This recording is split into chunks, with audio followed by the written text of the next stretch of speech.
Good morning, everybody. I was going to do a live stream today on September 11th to do memories of September 11th, but YouTube says I have to wait a half an hour to live stream, and I think I'm going to do that another day.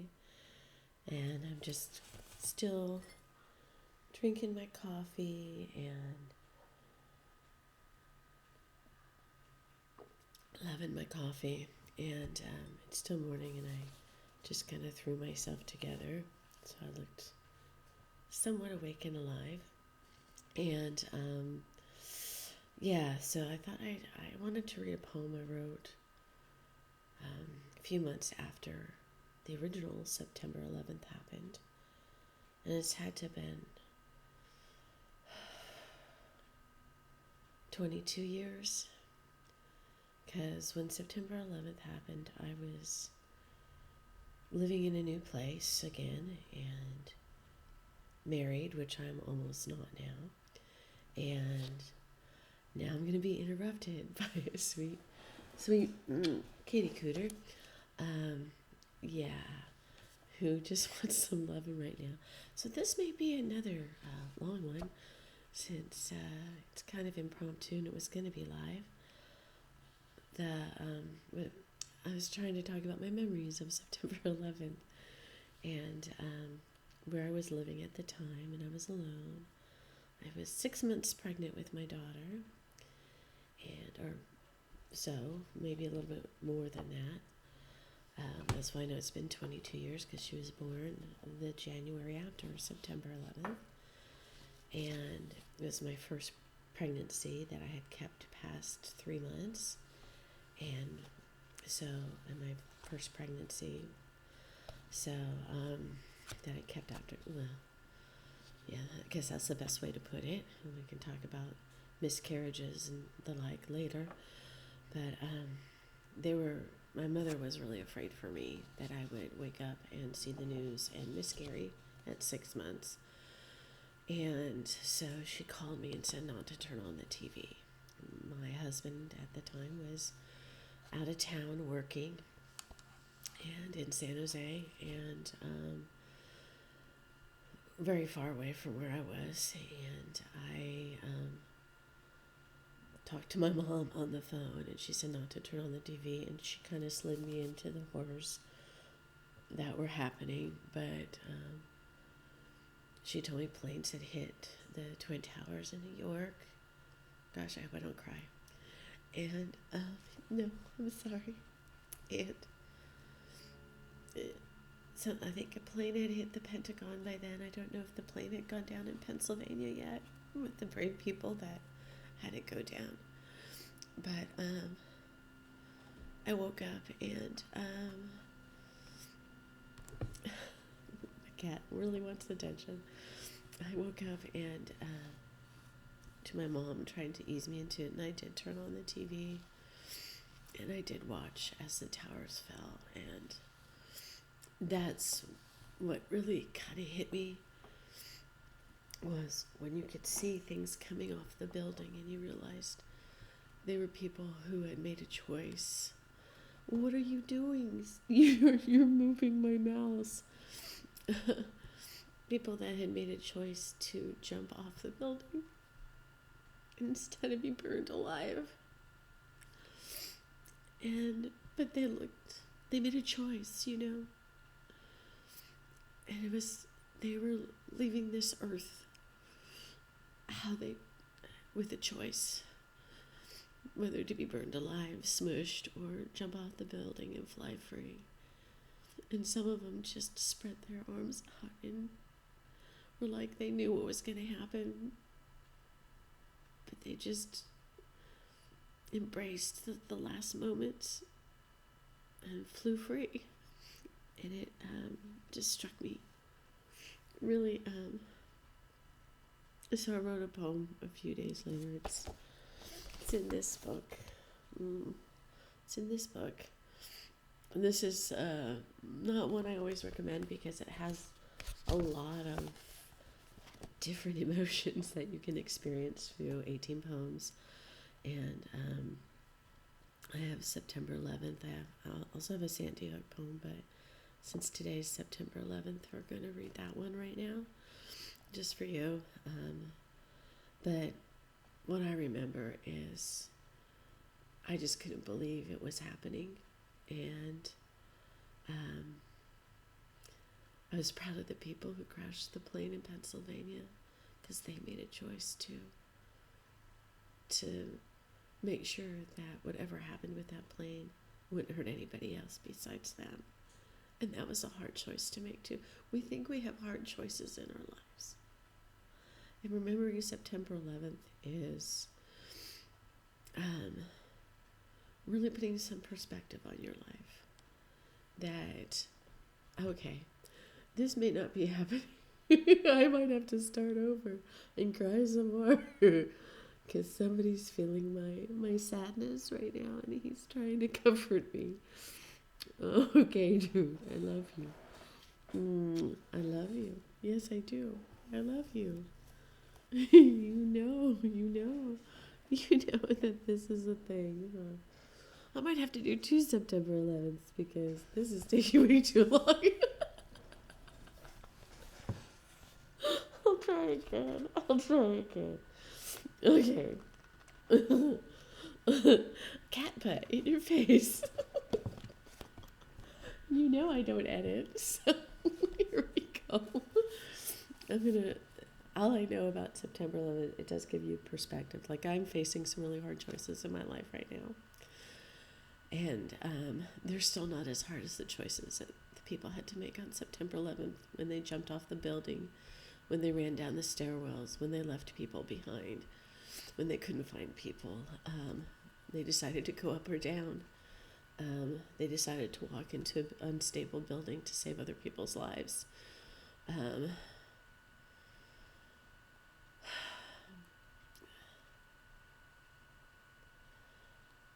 They decided to down a plane in a field instead of, and have themselves die than hurt other people on the ground. All of those choices are much more difficult than a lot of the choices that we face today in our daily lives. I have no job and I have no place to live, and I'm trying to find a job and a place to live right now, but I do have some backup plans that will at least give me a roof over my head. Even if it's a very toxic roof over my head, it'll be a roof over my head. So I do have some choices that I can survive another day, at least. But I just remember afterwards they were saying, go give blood, hang a flag. We had a flag, but we hadn't even finished unpacking everything. I couldn't give blood because I was pregnant. And the only other thing I could do, I think, there were all these different things you can do to support those who had experienced everything. Donate money. I had no money, like now. And the only thing I could do, one of the things that they had, was to put candles out and just leave them out and light them every night. And I had red, white, and blue candles that I stuck on my steps out front. Even though we were an acre back from the road, I put the candles on the steps and I lit them every night for about a month because that's all I could do. And put my good wishes out there for those who had lost, because loss is so hard for us. Not for the people who are gone, but for us it's hard. And for those still suffering, that's all I could do, being 6 months pregnant. So, and then I wrote this poem because I felt like I had to do something more. So I'm going to read it to you now, since Kitty Cooter is just about to jump off the desk. So, like I said, once again, it's from this book, which I usually don't recommend because it has variety of emotions in it, and it can take you on a horrific trip or a sad trip or a happy trip. Really, it's all over the place. So here we go. And this is taking longer than I wanted, but there you go. This is called September 11th, and I'm going to start reading it for you. How free to fly on wings of steel, so strong. How beautiful to see shining towers of silver so tall. One moment sparkling in the sun, crisp and clear morning, birds chirping. The clouds fell to the ground in large clumps of dust, rolling through the streets. We could not breathe. We could not scream. We did not want to see. Holding on by the tips of our fingernails, hurt in the hollow of our souls, something is missing. Losing our grip. Empty, we fall.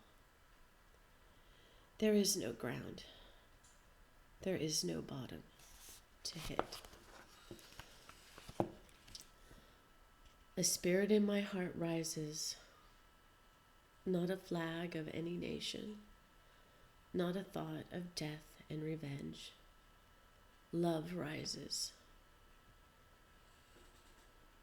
Love heals.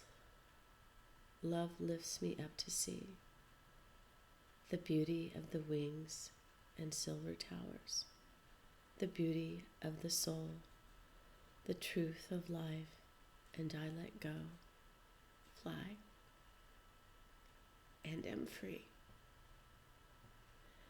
Everything comes around in the end. There is no escape then. We do the best we can. We hold on to the pure heart that follows the true path and hope they make it without giving up on the hope, the faith, the belief that there is something more than this. And in the end, it doesn't matter who, what, where, or when. Only how well you loved.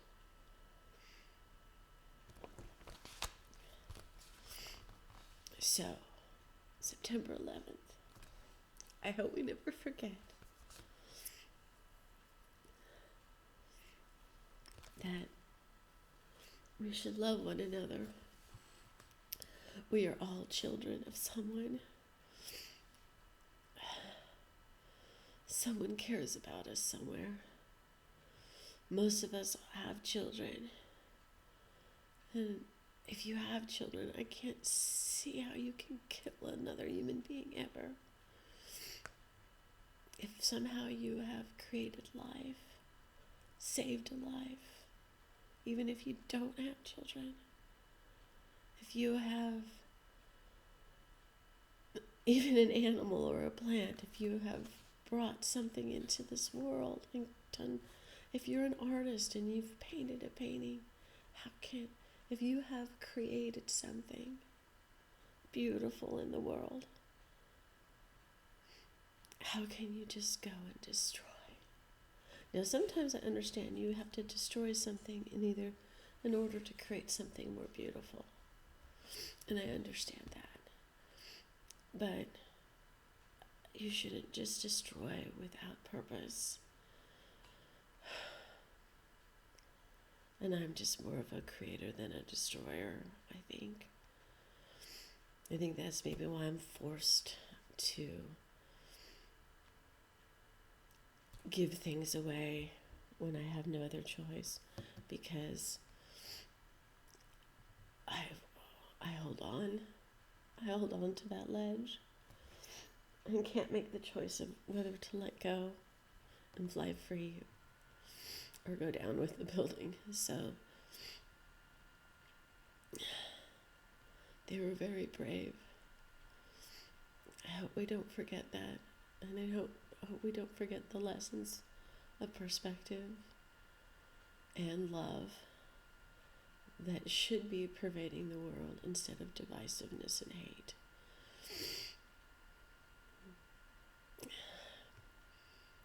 Like I learned from one of my Japanese animes, you hurt somebody, they'll hurt you back. So why do it? Might is not right. The Arthurian legend taught us that. We need another round table. And maybe that's too idealistic for this world. But don't forget September 11th. And I'm sorry this was so long and we had cat interruptions. But I wanted to do this live, like I said, but good thing I didn't, because it probably would have been even worse. I hope you have a beautiful day and hold on to perspective and love today. And try to find a better way to move in the world, so you're not destroying things. Maybe you're observing or creating, but be aware. Always be aware. Love. Ciao, bellas.